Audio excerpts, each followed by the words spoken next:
Fascist Awami লীগের বিরুদ্ধে দেশব্যাপী জ্বালাও পোড়াও নিপীড়ন ও লাগাতার আন্দোলনের প্রতিবাদে গাজীপুরে বিক্ষোভ মিছিল এবং পথসভা করেছে বাংলাদেশ জামাতে ইসলামী।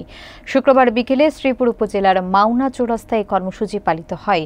শ্রীপুর উপজেলার জামাতে আমির মাওলানা মোহাম্মদ নুরুল আমিনের সভাপতিত্বে এই বিক্ষোভে প্রধান অতিথি হিসেবে উপস্থিত ছিলেন গাজীপুর জেলা জামাতের আমির এবং গাজীপুর ৩ আসনে দলটির মনোনীত সংসদ সদস্য পদপ্রার্থী ড মোহাম্মদ জাহাঙ্গীর আলম।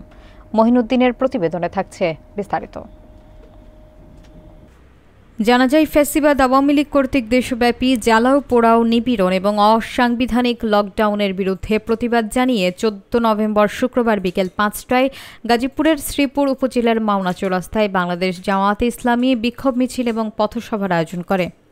শ্রীপুর উপজেলা জামাতের আমির মাওলানা মোহাম্মদ নুরুল আমিনের সভাপতিত্বে অনুষ্ঠিত এই কর্মসূচিতে প্রধান অতিথি ছিলেন গাজীপুর জেলা জামাতের আমির এবং গাজীপুর ৩ আসনে জামাতের মনোনীত সংসদ সদস্য পদপ্রার্থী ড মোহাম্মদ জাহাঙ্গীর আলম। অধ্যক্ষ আবুল কালাম আজাদ অনুষ্ঠানটি সঞ্চালনা করেন এবং গাজীপুর জেলা, উপজেলা ও ইউনিয়ন জামাতের বিভিন্ন পর্যায়ের নেতৃবৃন্দ উপস্থিত ছিলেন বলে জানানো হয়। প্রধান অতিথির বক্তব্যে ড মোহাম্মদ জাহাঙ্গীর আলম বলেন, আগের মতো দিনের ভোট রাতে করার কোনো সুযোগ আর নেই। তিনি আরও জানান, দেশে কোনো ধরনের ষড়যন্ত্র, প্রতিহিংসা, জ্বালাও পোড়াও নিপীড়ন কিংবা হরতাল, লকডাউন সৃষ্টি করা হলে দেশের জনগণ তা শক্ত হাতে প্রতিহত করবে।